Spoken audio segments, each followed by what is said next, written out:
नमस्कार साथियों, अगर आप भी एक बुजुर्ग व्यक्ति हो या फिर आपके घर परिवार में कोई ऐसा व्यक्ति है, आपके माता पिता हैं, आपके दादा दादी हैं जिनकी उम्र 60 साल हो चुकी है, तो आज की इस वीडियो में आप सभी को रेलवे की तरफ से बहुत बड़ी खुशखबरी मिली है। साथियों, जिसका इंतजार था आखिर वो घड़ी आ चुकी है। वीडियो को अंत तक देखिएगा, कौन सी ऐसी रेलवे ने दो बड़ी खुशखबरी आप लोग के लिए दी है जिसको आज मैं इस वीडियो में बताने वाला हूँ। तो चलिए वीडियो को स्टार्ट करते हैं।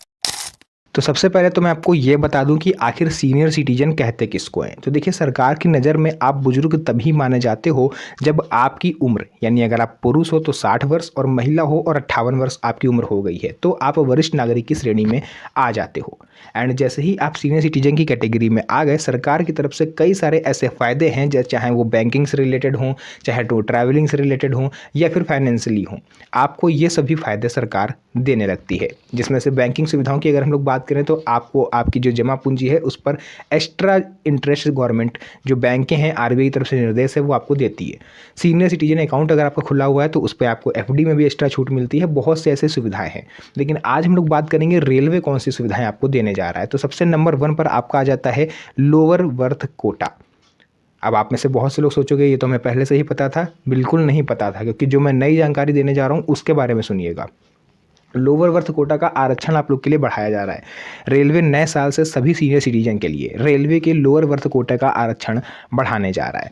जैसे कि रेलवे ने सीनियर सिटीजन जो बुजुर्ग हैं हमारे, उनके लिए प्रति कोच जो लोअर बर्थ आरक्षण है वो स्लीपर में 6-7 पहले थे, जिसको बढ़ा करके 10 से 11 कोच कर दिए हैं, मतलब 10 से 11 सीट कर दिए हैं। थर्ड एसी में 4-5 पहले आपको मिल जाते थे, लेकिन इस टाइम आपको जो है वही 13 से 14 कोच हो गए। ठीक है, माफ़ कीजिएगा, सीट हो गई हैं। उसका जो सेकंड एसी है उसमें पहले 3-4 बर्थ थे, जिसको बढ़ा करके 7 से 8 बर्थ किया गया है। दूसरा सबसे बड़ा अपडेट यहाँ पर यह है कि अगर आप एक सीनियर सिटीजन हो और आप अकेले यात्रा कर रहे हो तो ही आपको सीनियर सिटीजन कोटा का लाभ मिलेगा, या फिर 2 लोग भी हो मैक्सिमम तो आप सीनियर सिटीजन कोटा का लाभ ले सकते हो लोअर बर्थ पाने के लिए। लेकिन अगर आप ग्रुप में यात्रा कर रहे हो, यानी कि 4 लोग, 5 लोग या फिर उससे भी ज़्यादा, तो आपको लोअर बर्थ मिलने में प्रॉब्लम आ सकती है, फिर भले ही आप सीनियर सिटीजन क्यों ना हो। तो मान लीजिए कि आप लोग 3-4 लोग ग्रुप में यात्रा कर रहे हो और आपको अपर बर्थ अलॉट हुई। अब जब आप उसमें बैठ गए और ट्रेन चल दी, आपने देखा कि यार लोअर बर्थ तो पूरी खाली पड़ी है, कोई है ही नहीं इसमें, तो आप चाहो तो टीटी से रिक्वेस्ट करके उस सीट को अपने नाम अलॉट करवा सकते हो। टीटी को ये स्पेशल पावर रेलवे ने इस साल दी है। वो चाहे तो आपका अपर बर्थ से ट्रांसफ़र करके आपको लोअर बर्थ में कर देगा, और ध्यान रहे यहाँ पर आपको एक भी पैसा उसको नहीं देना है, क्योंकि ये सुविधाएं आपको रेलवे फ्री ऑफ कॉस्ट यानी कि फ्री में प्रोवाइड कराता है कि आप चलती ट्रेन में अपना जो अलॉटमेंट है उसको चेंज करवा सकते हो। शर्त ये है कि जो लोअर बर्थ है वो खाली होनी चाहिए। तो ये चीज़ आपको अच्छा खासा लाभ रेलवे देने जा रहा है। बात करते हैं कि लोअर बर्थ कोटा का लाभ कैसे लें, क्योंकि कई लोगों को नहीं पता होता है। हमारे जो बुजुर्ग नागरिक हैं वो जाते हैं, सीधे टिकट बुक करते हैं और यात्रा करना स्टार्ट कर देते हैं। जब अंदर पहुंचते हैं ट्रेन के, तब वो देखते हैं कि यार हमें तो अपर बर्थ मिली है। तो ये प्रॉब्लम आपको क्या करना है, इसके लिए पहले आपको सॉल्यूशन करना है।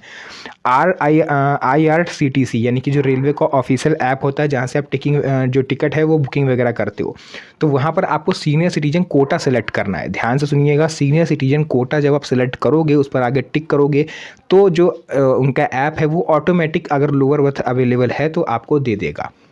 कहीं से आपको उसमें एक्स्ट्रा पैसे देने की ज़रूरत नहीं है। वो रेलवे अपने आप उम्र के हिसाब से अपडेट करके आपको लोअर बर्थ अलॉट कर देगा। शर्त यह है कि वो खाली होना चाहिए। या फिर पीआरएस काउंटर पर अगर आप फॉर्म भरने गए हो तो वहाँ पर आप सीनियर सिटीजन कंसेशन का ऑप्शन जो होता है कोटे का, उसके आगे आपको यस लिख देना है, फिर आपको ये लाभ मिलेगा। अब सीनियर सिटीजन कंसेशन से एक चीज़ मुझे और याद आ गई कि जो रेलवे में आपको छूट मिलती थी 40% और महिलाओं को 50%, साथियों उसको लेकर के भी एक बड़ी खुशखबरी निकल के सामने आ रही है कि सरकार जो आने वाला बजट सत्र है, यानी 1 अप्रैल 2026 को जो बजट पेश होगा, लगभग 70% तक ये न्यूज़ कन्फर्म हो चुकी है। 30% केवल औपचारिक घोषणा सरकार की तरफ से होना बाकी है कि आपका ये जो लाभ है ये एक बार फिर से शुरू हो सकता है। और अगर ऐसा हुआ तो वाकई ये सीनियर सिटीजन के लिए किसी लॉटरी से कम नहीं होगा। तो साथियों, एक तो ये हो गया। दूसरा आपका रहता है व्हील चेयर बुकिंग की प्रोसेस।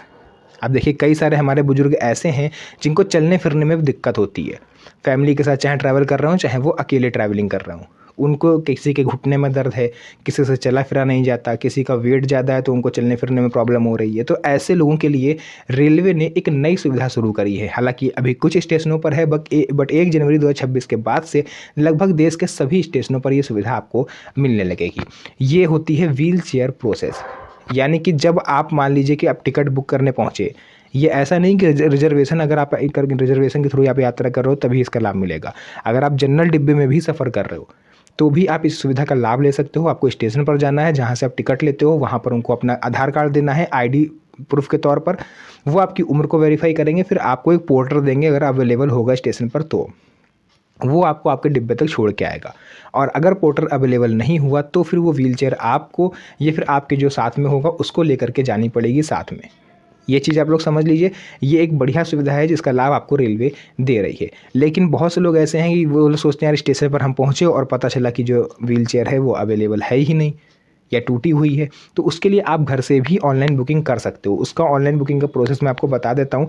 ऑनलाइन बुकिंग काफ़ी ज़्यादा सरल है। आप www जो IRCTC की वेबसाइट है वहाँ पर जाके सर्विस एट स्टेशन पर आपको क्लिक करना है। वहाँ पर आपको ई व्हील चेयर का ऑप्शन दिखेगा। यहाँ से आपको सभी डिटेल्स आपको फिल कर देनी है। PNR नंबर अगर रिजर्वेशन कराया है तो, और अगर जनरल डिब्बे में सफ़र करना है तो उसको खाली छोड़ देना है। आप सेलेक्ट कर लो और आपकी जो बुकिंग है वो घर बैठे आप कर सकते हो। उसमें आपको शो होने लगेगा कितनी सी जो व्हील चेयर है वो खाली भी है या नहीं। आप सेलेक्ट कर लो, अपनी बुक कर लो, आप वहाँ पहुँचोगे, अपना आईडी प्रूफ दिखाओगे, आपको व्हील चेयर मिल जाएगी। एंड मान लीजिए कि आपने बुकिंग कर ली लेकिन आपको जाना नहीं है, तो एक रिक्वेस्ट आप लोग से रहेगी। अगर आपने घर बैठे केवल मजाक में आप व्हील चेयर बुक कर रहे हो कि बुक करके देखते हैं होती है कि नहीं, तो आप बिल्कुल भी ऐसा ना करें, क्योंकि आपको जाना नहीं है लेकिन कोई दूसरा सीनियर सिटीजन होगा जिसको शायद जाना हो और आप लोगों ने वो बुक कर लिया, इस वजह से वो बेचारा व्यक्ति जो है वो बुक ना कर पाए। तो ये चीज़ आप बिल्कुल भी ना करें, क्योंकि आपका जो मजाक है वो दूसरे के लिए भारी पड़ सकता है। उनको चल के जाना पड़ेगा, क्योंकि आपने तो बुक कर ली है, रेलवे वाले उनको देंगे नहीं कि यार सीट ये व्हील चेयर बुक है, ये भैया जो व्यक्ति आएंगे ये उन्होंने बुक करी है तो आपको हम ये नहीं दे सकते। तो ऐसे में उन जो बुजुर्ग होंगे उनको पैदल ट्रैवल करना पड़ेगा, जो कि उनके लिए किसी मुसीबत से कम नहीं होगा। तो साथियों, रेलवे ऐसी ही कई तमाम सुविधाएं आपको नए साल 2026 के बाद से देने जा रहा है। ये तो अभी 2 ही थी, पता नहीं कितनी नई स्कीम्स हैं जो रेलवे की आने वाली है। क्योंकि इस बार का जो बजट है, इस बार जो देशवासी हैं, जो बुजुर्ग हैं, वो काफ़ी ज़्यादा उम्मीद सरकार से लगाए हुए हैं और सरकार भी इस चीज़ को अच्छी तरह से जानती है।